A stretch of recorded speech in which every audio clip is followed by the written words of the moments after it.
Hi guys, it's Emily from Novel Novels and welcome to today's video. This is my big book for 2024. Now, I am being sensible in the fact that some of these are big and I'll be reading them over 2 months. Some are slightly smaller for me. They're big for you guys, but for me they're not too bad, so I'm going to read them over 1 month. But they are all different. I've not got 5 classics. I've already done my classics video last year. It seems to have been one of my best videos that's ever been viewed, but I have got 2 classics on here, and these are not rereads. These are books I'm going to start off with, but they're both books that are big, and one's why my hair is annoying, that I'm super excited about because I've heard great things about them. But yeah, big books intimidate me. For me, anything over 500 pages is big. Yes, for some people that wouldn't be big, but anything 600 pages and above is big. Yes, I know the Seven Sisters books that I've read are big books. I know that in February I'm reading the last one of that, Sneaky Peek. I'm reading Parcel, Atlas's book, and that is probably bigger than the one that I've got for this month. That's a big, so I'm going to be reading a big book in February, and I'm reading that in the month. So I've got 2 big books for February, which is stupid because it's the shortest month, but it's a book that's big and I'll fly through. And that's the thing, some of the books that are big, I can fly through them. Either it's because the print's big, because it's easier to read. I found the Seven Sisters books last year were massive, but I flew through them. I read them really quickly, and that probably made it easier. I don't know how I'm going to do with these books, because some of them are big, some of them are typesetting, but they're all ones I want to read. And I think for me, if it's going to be read over 2 months, I will split that amount in 2 and then just see how I feel. Whether I read it in one big chunk at the end of the second half of the month or how I feel. I will just give myself that flexibility that I can read it however I want that month. Be it like a little bit every day. That didn't tend to work with my classics last year. I just don't know. So please, guys, give me advice. How do you read big books? Do you read little bits every day? Do you read a big chunk once a week? I know that I'm a fast reader, but at the same breath, I've got a job, I've got a part-time job, I've got 2 kids, that I'm trying to read less this year. That was one of my goals. So give me some hints how I'm going to do this. This year, I've got a new little planner. Do you guys want me to do a video on this to go over it in detail? But I have got myself this planner, and I'm putting in when I'm going to be reading a big book. I've got my classics to reread in this. I've got different things that I'm going to be reading in this. And this is actually, I've already planned when I'm going to read these big books, because I think that's more sensible. I've given myself some months where I've not, like December, I don't want to be reading a big book in December. I know that's going to be a month where it's Christmas books, it's when I need gentle. August, I'm not reading a big book, because obviously that is the key month for the school holidays, and the kids are my priority in that. Even though they're older and I don't see Mia anymore, Thomas will want me. So yeah, I've kind of planned it like that, and I've also planned that January I'm not being too silly. So we'll see how I do. I've just realised this has got a doodle. This has got a little separator, so I know where I am. So I might actually put myself on January, because I'm really excited using this planner. It sounds really sad, doesn't it? I know some of you have planners, but this is the first time I've actually had a proper planner that I'm properly including stuff in, so I kind of like it. So yeah, and it's friends, so I can show it. But anyway, that's enough rambling. Let's show you. I've got 6 books. I think 1, 2, 3 of them are being read over 2 months, and 3 of them are being read over 1 month. And I'll explain a little bit. I don't want this video to be ridiculously long, so I've submitted you guys to a lot of long videos recently, so let's show you. So the first book on this pile is The Crimson Petal and the White Sea and the White, and this is by Michael Faber. I swear to God, someone said they were going to bloody read it with me, but I can't remember when. It is set.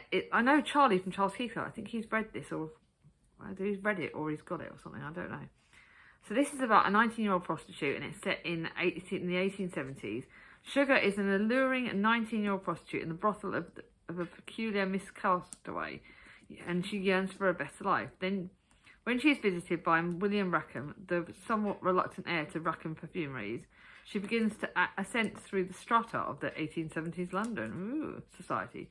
that offers an intimacy with a host of lovable, maddening and superbly realised characters. Gripping from the first page, this is a hugely acclaimed novel, intoxicating. It is 833 pages. It will be read over 2 months in March and April. March is my birthday month, so I do like historical fiction for that. Great. The type setting is quite small, so I'll be reading this. I need to get my eyes tested. I work at a bloody optician's. But it does look pretty. It looks really pretty. And the key thing for me is how long the chapters are. Ooh! The chapters are realistic. This could be done. This will be done. This is one I'm really looking forward to because I think it's historical fiction set over the times I like. Kind of like London, kind of that era. I think it does look really good and it sounds quite sensational. So I do like the sensational novels. So I'm actually quite looking forward to this. But it does feel heavy. 833 pages. So that's like 415 a month. That's doable. That doesn't feel like it's... That's actually less than some of the books I'm reading in 1 month. So maybe I'm being sensible with myself. But yeah, this does look good. It does look really, really good. So I'm looking forward to that.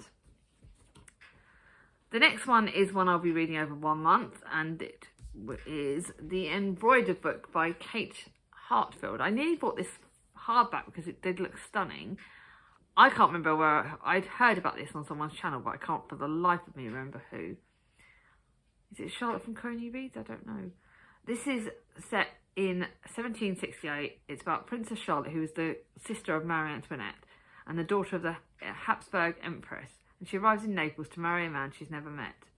Marie Antoinette is sent to Versailles in France, but Princess Charlotte was alone but not powerless. As children, they discovered a book of spells with dark and unpredictable consequences. Every spell requires a sacrifice, and love between sisters turns to rivalry. Will they send Europe into spiraling into revolution? Yes! This sounds... It's like witchy, magic, historical fiction. It sounds totally, utterly my jam. It's being read in May, so this is really... It's spellbinding, apparently.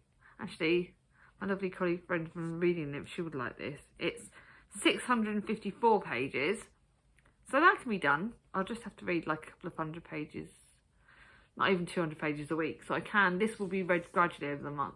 So I think I'm not going to try and read this in one go because that would probably kill me. But it's historical fiction, it's magic, which I love. I love a bit of magic in it, and I love that whole thing. And it's very, very pretty, really, really pretty. It does look really, really good. It's one I'm really, really excited about. Can't flip and wait to read that.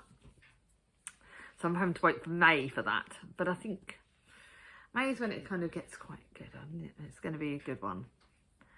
Then to one of my biggies that I think I'm reading. I said I'd read this over 1 month, which is insane because it is one of the biggest.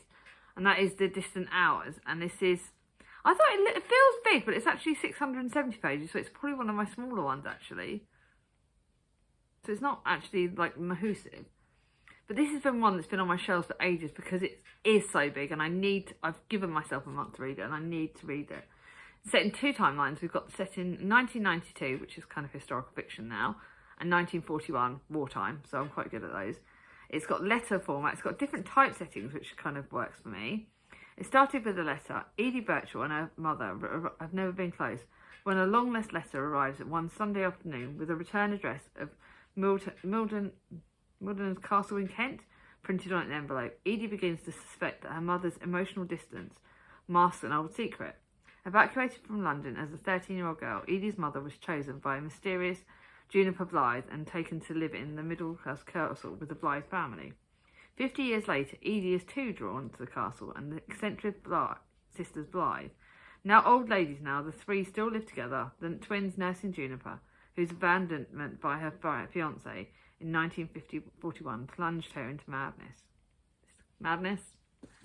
Historical fiction. I know I really do love Kate Morton's work, so this one could be quite grabbing.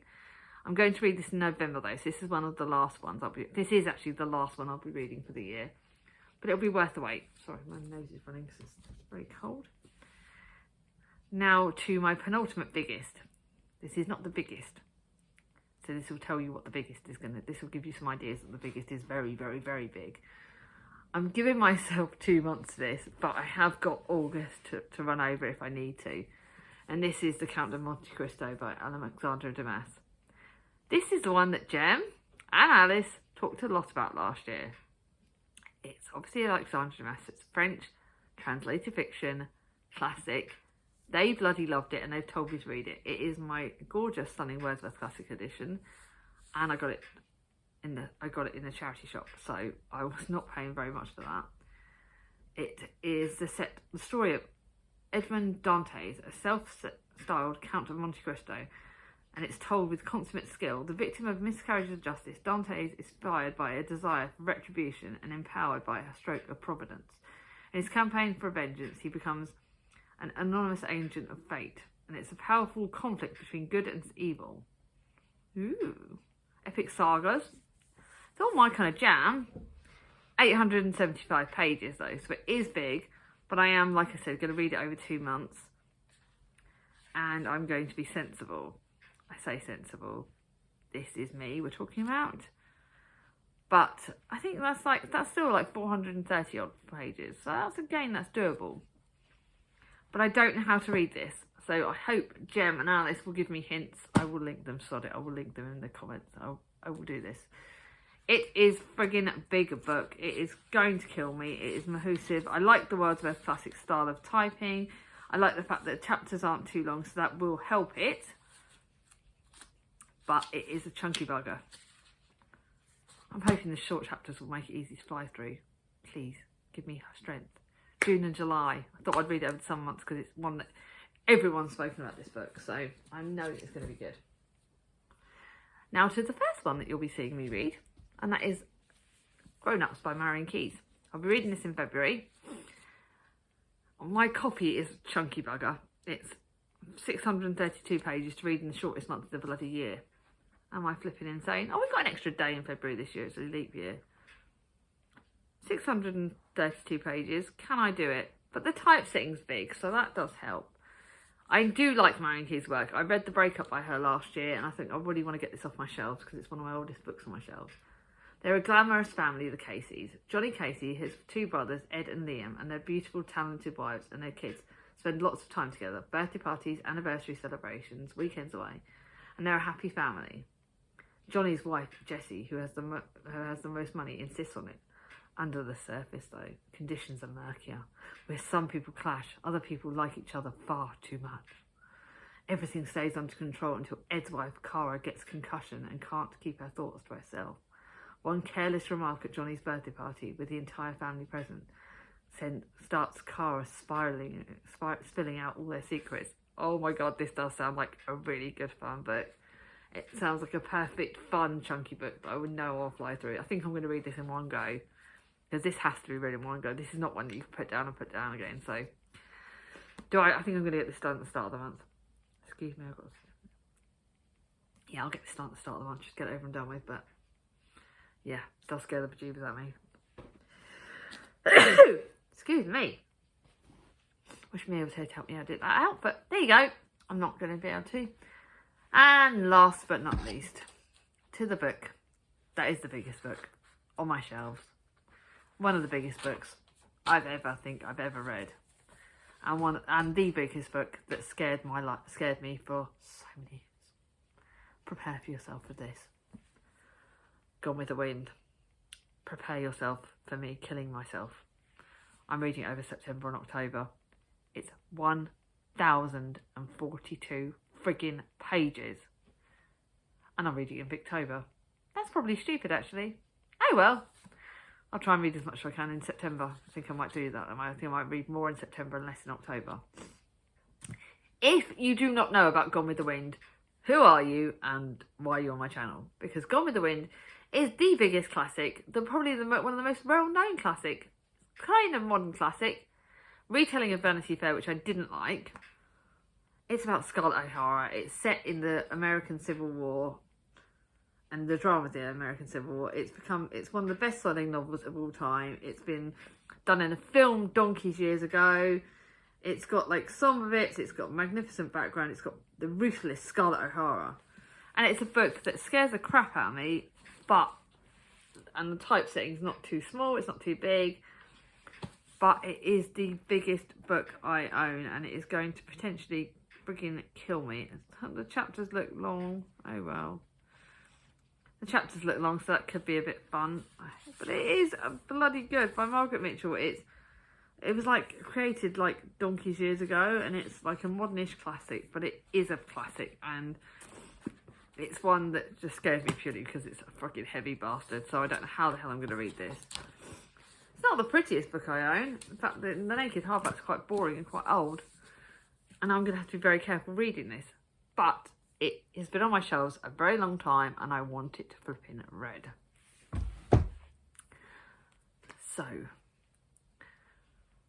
I am nervous, but I am excited by these. They are the ones I'm looking forward to, but they're ones I'm petrified about. I've got it all set in my book now. I've got my journal. I've decided when I'm reading it, I'm going to be sensible. But if you have any hints about how to read these big books, please let me know down below. If you got to the end of this video, give me a stack of books emoji, because obviously I'm freaking reading a stack of big fucking books. Sorry, I'm quite tired. But anyway, let me know what big books are on your shelves. Which ones are you excited about? Would you like to buddy read any of these with me? Let me know down below. If you like this video, give it a thumbs up. If you're new to my channel, not subscribed yet, bring on my ding-a-ling, and I'll see you all soon. Bye bye.